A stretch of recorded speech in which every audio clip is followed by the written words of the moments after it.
So when to start dating, how that looks. I think the most important thing is to just be authentic and bring yourself to the table.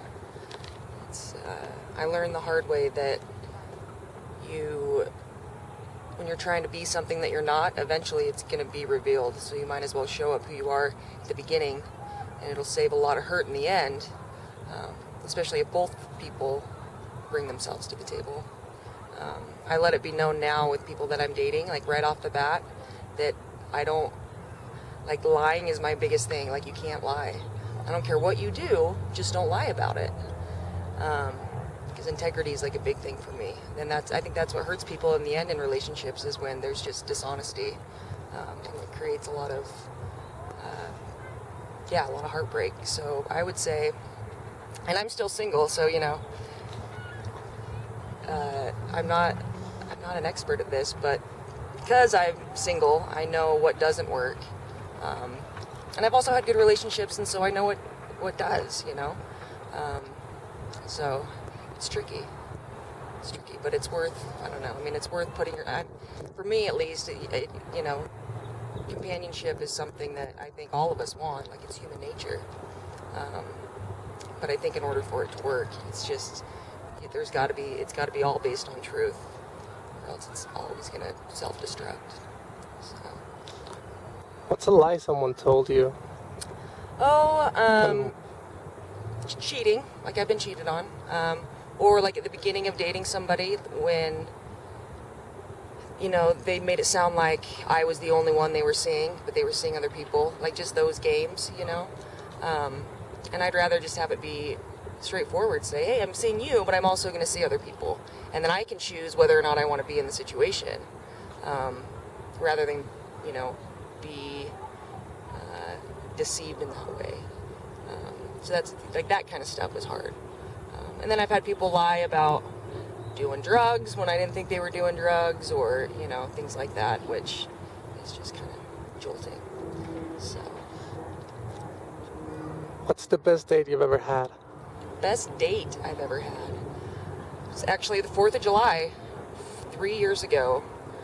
We went up on the mountain, first date, to watch the fireworks, and you saw the whole valley, and it was just the two of us. You could see all the fireworks for the whole valley, and it was my ex and I. It was our first date, and we ended up being together for 2.5 years. But that was pretty sweet, like, to be up on the mountain like that. So. And the worst date? Oh gosh, the worst date was when I went on a date, and when we were driving home, I wasn't driving, but my date got pulled over and got a DUI. So I had to call a friend to come pick me up on State Street as my date got hauled off to jail, and it was our second date. So we didn't date after that, just because it was too much. So what is your life? I probably shouldn't have let them drive. But I didn't think it, I can't tell intoxication sometimes, so I thought it's fine. So that was fine. Do you have any advice for teenagers? For teenagers, be nice. It's the biggest thing, just be nice. Like, the world's too freaking cruel. Like, I've had to learn that too, that it's so much better to just be kind, and not everybody has to be the same, and that's okay. And that actually is, like, better. And so, just be nice, and be nice to yourself. Social media now makes it so tough for kids, because there's, like, so much pressure to compare, because you can see everything, and in the long run, it's just better to just be nice to people. Your advice for someone with depression? Get help. Go see a doctor. I struggle with that, and I'm medicated for it.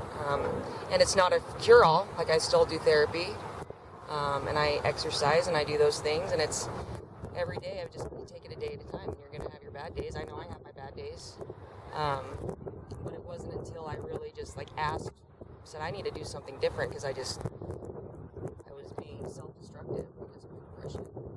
And so I finally, went and got help, and then and even like being honest and open with like friends and family about it, because then you have like that support. Because the worst thing that I can do is like if I isolate, then my depression just gets worse. If I get in those modes where I don't want to leave the house, it doesn't matter if I'm on medication or what I'm doing, but when I'm not around other people, my depression, it's like a rabbit hole.